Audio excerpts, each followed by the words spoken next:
It began with the squeak of her soles. The sound was wrong for a place like this.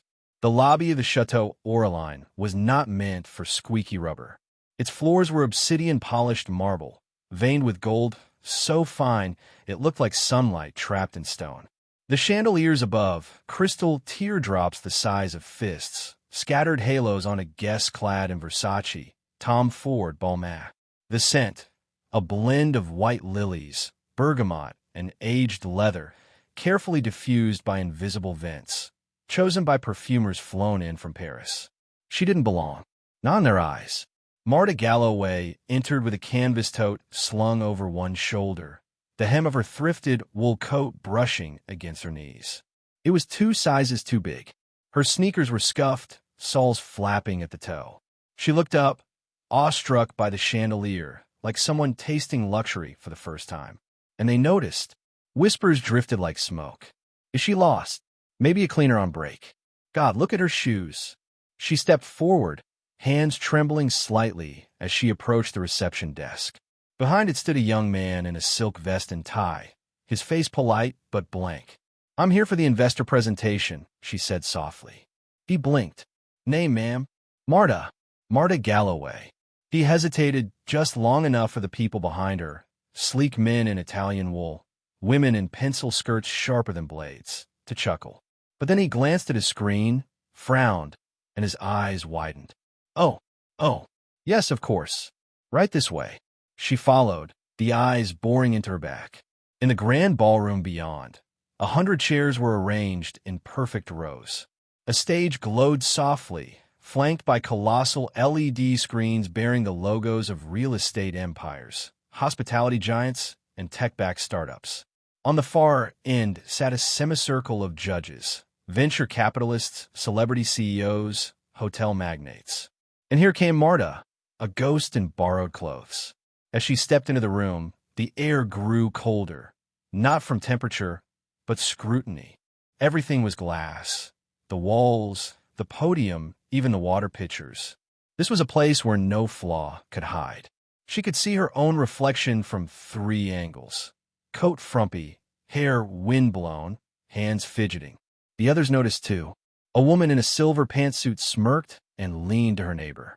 "That's the surprise presenter? I thought it was a joke." Another snorted. "She's probably pitching a bed and breakfast in the woods." Marta sat in the back row, heart hammering. Her hands gripped the old notebook in her lap, the pages dog-eared, corners stained with coffee. No sleek tablet, no designer pitch deck, just scribbles, sketches, dreams.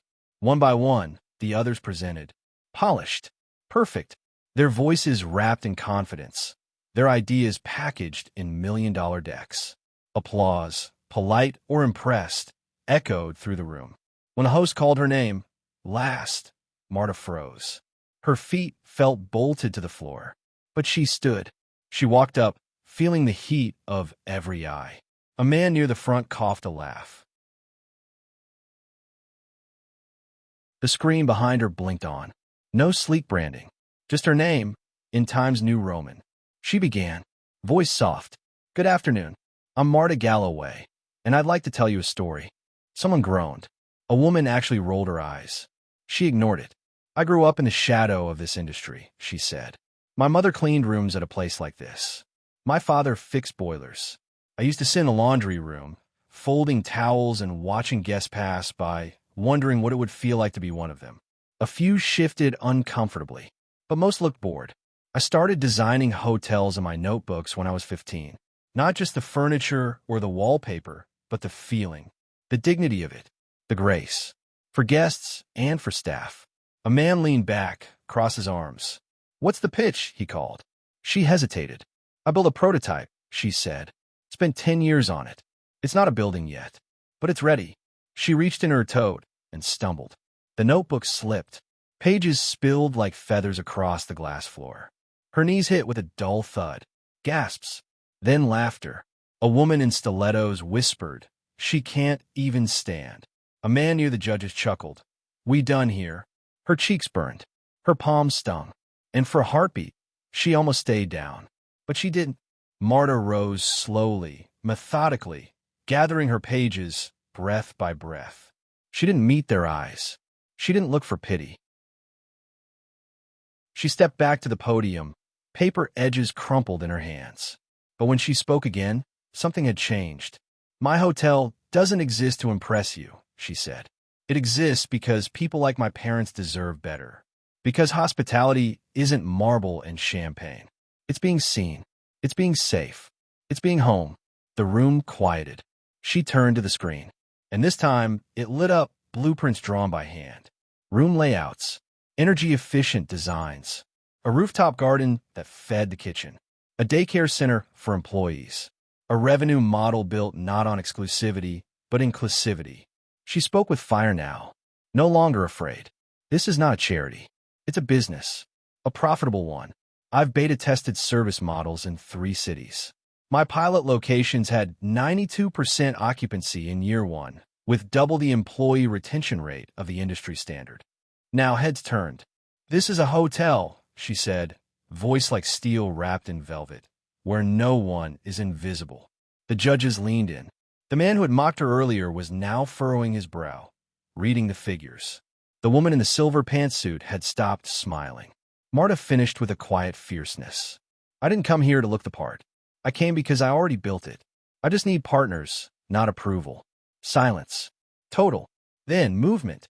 A tall, immaculately dressed man stood. He was the lead judge, a billionaire known for crushing hopefuls with a single phrase. He walked slowly to the podium. The room held its breath. He looked at her, really looked. "What did you say your name was?" "Marta Galloway." He nodded slowly. "I visited a test property last year. In Detroit. Modest building. Flawless service. Staff spoke of you like family." Gasps rippled. "You designed that." She nodded. He turned to the audience. "Ladies and gentlemen, this woman is not here for permission. She already disrupted the model without us." Another judge stood. Then another. Then came the murmurs. Not mocking now. Curious. Awed. "Marta Galloway. She owns those prototype properties?"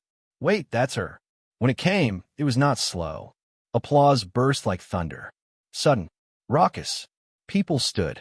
Some clapped with hands over hearts. A few wiped their eyes. The same woman who'd mocked her shoes was now on her feet, clapping harder than anyone. Marta stood frozen. Then, tears hot and unstoppable. The man who had led the laughter earlier approached, sheepish. I'm sorry," he said, barely audible. "I didn't know." Marta gave a small smile. "You weren't supposed to." The billionaire judge extended his hand. "How much are you looking for?" She looked at the crowd. Once cruel, now reverent. She saw her mother's hands in hers. Her father's smile. She breathed in the scent of lilies and leather. Lifted her chin. Enough to build what comes next. And as the crowd surged forward, not to jeer but to learn, to ask, to offer, it was clear. She had not just earned their respect. She had shattered the ceiling and rewritten the room. Then, one by one, staff members began to approach. The receptionist who had hesitated to check in. The concierge who looked down on her. Even one of the guards. Each of them, eyes lowered, voice sincere. "Ms. Galloway, I apologize. I misjudged you. I'm so sorry. Please forgive me." She nodded, accepting each apology with quiet grace. Not triumphant, but whole. Later that evening, Marta sat alone in the high-ceilinged conference room, now empty and echoing. She cradled a warm cup of tea, gazing out at the city lights through the tall windows. Her reflection stared back, a woman no longer invisible. She thought back to her past. There had been no miracles, only grit. After her parents passed, she worked 3 jobs, waitressing, janitorial work, and night shifts at a motel. She took online courses, built models from recycled cardboard, pitched ideas to anyone who'd listen. No one believed in her, except her. She'd saved every cent, bought a rundown hostel in Detroit. She lived in a laundry room while she renovated the rooms by hand, painted every wall, cooked breakfast for guests, smiled even when her hands bled. Slowly, the reviews came in. Word spread. Her unique design and human-centered philosophy drew attention. Investors began to call. 1 became 2. 2 became 4. Now here she was, Marta looked down at her notebook, still dog-eared, still stained. It had taken her through the darkest tunnels. And now she was the light. A soft knock at the door. A young staff member peeked in. "Ms. Galloway," he said, smiling gently. "They're ready for you." She stood. Her coat still too big, her shoes still scuffed. But now they knew. And she walked forward, not for applause, but for every person who had ever been told they didn't belong. Never judge someone by their appearance. True worth isn't worn on the outside. It's carried in quiet determination, resilience, and vision. Marta Galloway was mocked, dragged, and dismissed, yet she rose not with anger, but with grace, courage, and undeniable brilliance. This story reminds us that the most powerful people in the room are often the ones no one sees coming.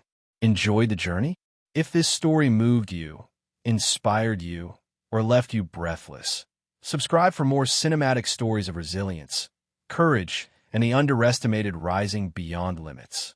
There's more where this came from.